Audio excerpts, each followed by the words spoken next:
What do you feel are the biggest challenges and risks that you face when you're investing in a company? And of course, Allan invests directly in them, but you all are involved in this, as compared to investing in a company in here in the States.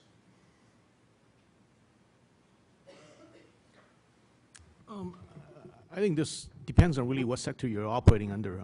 You know, if you're in media, internet, I'm sure you have to be mindful of the government regulations and sanctions as well as controls. So there's a certain amount of licensing risk in China. Many of the sectors may not have an official license granted yet. Everybody's waiting.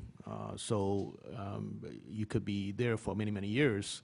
But you know, once government decides to issue licenses and create a blockade, and you don't get it, then you may be going down the path whereby you have wasted a lot of the resources over the years.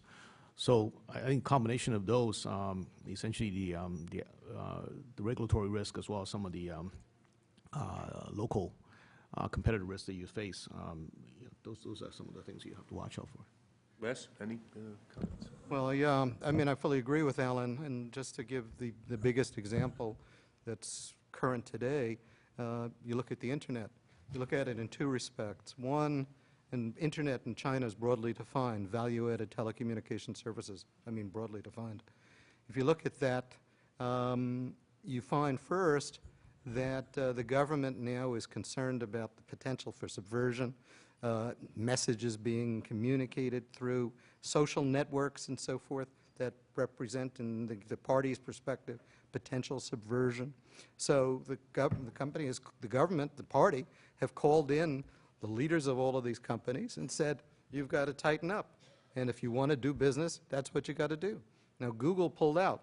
Really, nobody else has pulled out. And that, of course, in terms of the Chinese companies, regardless of what they may think inside, they are essentially accepting that as part of the way you've got to do business. You've got to accept that. That's the laws and regulations of the country at this point in time, at least.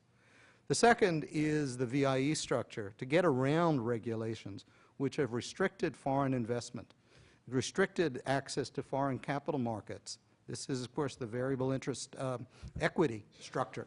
Loads of companies, including many of the most successful Chinese companies in industries where foreign investment has really not been allowed or has been allowed only up to a very limited percentage, and in fact the chances of getting any approval are slim to none. Those companies have thrived, and now, in part because of this concern about the use of communications networks for subversion, we hear more voices saying, no, you can't do that, these VIE structure is out. Well, in practice, of course, we know, or almost certainly know, that the government is not going to force the existing companies to close down. And there are voices within the party who privately say that no, it's not really official, and we know that this is so essential that we're not going to do anything. But if you're thinking about it from the perspective of an investor, if you're thinking about it from the perspective of an entrepreneur, and certainly from my perspective as a lawyer, this is a risk. Because it's now part of the political discourse, and it could change. So therefore, those kinds of issues, those are the biggest single difference between investing in the United States or perhaps Europe, Canada, et cetera, than compared to China at this point in time. So just to add one thing. So, you know, our investment obviously was a modest investment, a small company. We invested enough to start up and run a 6-person office for roughly 4 years. And this really builds on what Allan and Les were just saying, I think. We found that, and this is something for you all to think about, you know, is the product that your company that you're contemplating starting doing something that's really good for the people where you are? Because perhaps that has more currency, at least that's what we found, that perhaps has more currency there. You know, relationships are very important everywhere in the world. You know, it gets talked about more perhaps in China. I think it's true everywhere. Certainly it's true in China. But if what you're trying to do is good not just for your own pocketbook, not good for just making money for yourself, but really you can make the argument it's good for the people. That has a currency that can go a long way. And I would encourage all of you to think about that as you think about what ventures to launch. Let's take a few questions from the floor. Yes, one right here, first hand. You. Yeah, so first of all, I would like to thank all the panelists for very insightful perspectives of entrepreneurship in Asia. And first, I would have two questions. First one, to the overall panel. If you look at how different countries in Asia approach entrepreneurship, let's say China is maybe a little too much controlled by the government, India may be too little controlled by the government, Japan is about innovations and making weird stuff. Do you think all those trends will be converging or rather diverging? Will the similarities to approach to entrepreneurship Asia will be more similar in the future, or they will be even more different? And then second question, especially to Mr. Ross, you speak fluent Mandarin and you are from US, right? And how important it is for, if you want to do business in Asia, to know a local language, in your opinion? Because for most of the Western people, to learn any other language is difficult, not mentioning all the kanji and hanzo that people need to learn. So how important do you think it is, or is it enough just to find a local partner? Thank you.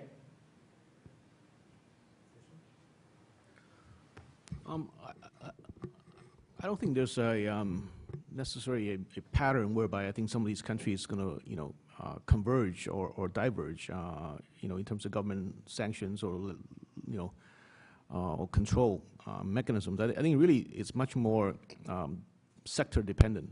If you're dealing with a sector that's potentially creates, issues that the governments are very sensitive about, which is mass media communications, clearly you're going to face a lot more regulations. So if you talk about the YouTubes of the world going to China, you'll face sanctions, you'll face regulations. But if you're dealing with retail restaurants, I just don't think there will be a lot of local hurdles in terms of implementation and execution, but there's not going to be the same degree of interference or controls in those kind of sectors. So I think it's more than just the country specific. It's really down to a regional level of where you're trying to launch in terms of your businesses. So in one of those sectors, in the technology sector, I would guess that there will be some convergence because some things just make sense to to make product, make new technology wherever you are. But then there'll also be regional differences that will persist, throughout your whole lifetime for sure. And on your second question, the language, there are kind of two parts of it in my experience. One is operational, and the other is, I would call it sort of respect or appreciation.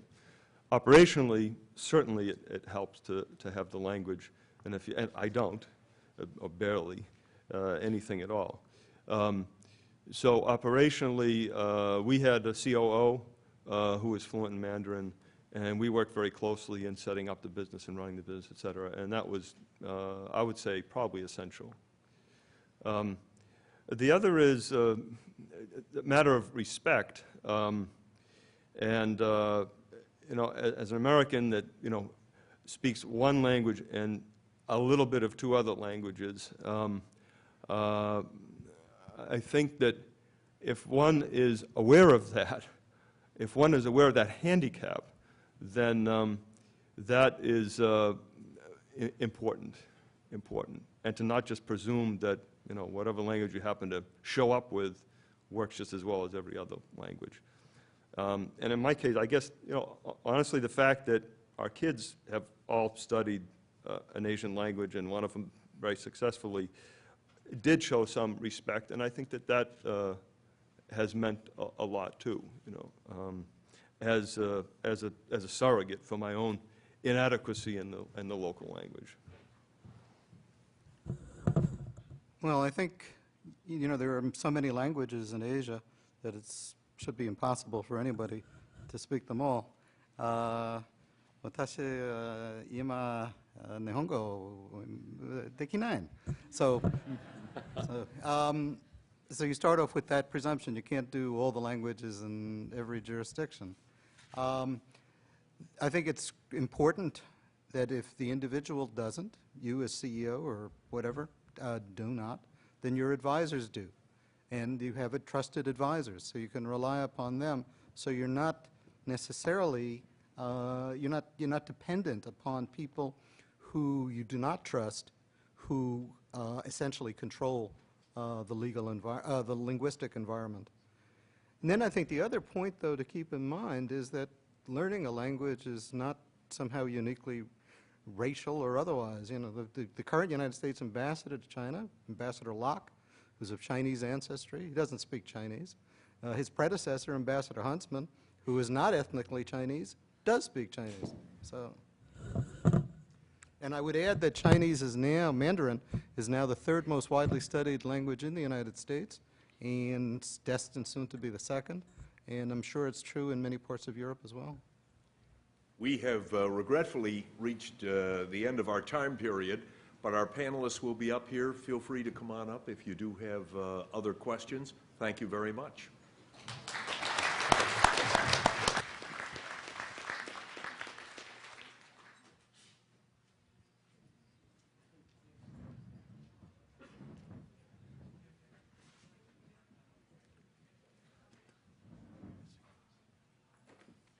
Thank you very much. Thank you. You're a real pro. Thank you. You have the line. I very much appreciate it. Thank you very much. Okay. I think you want to take a photo. Oh, okay.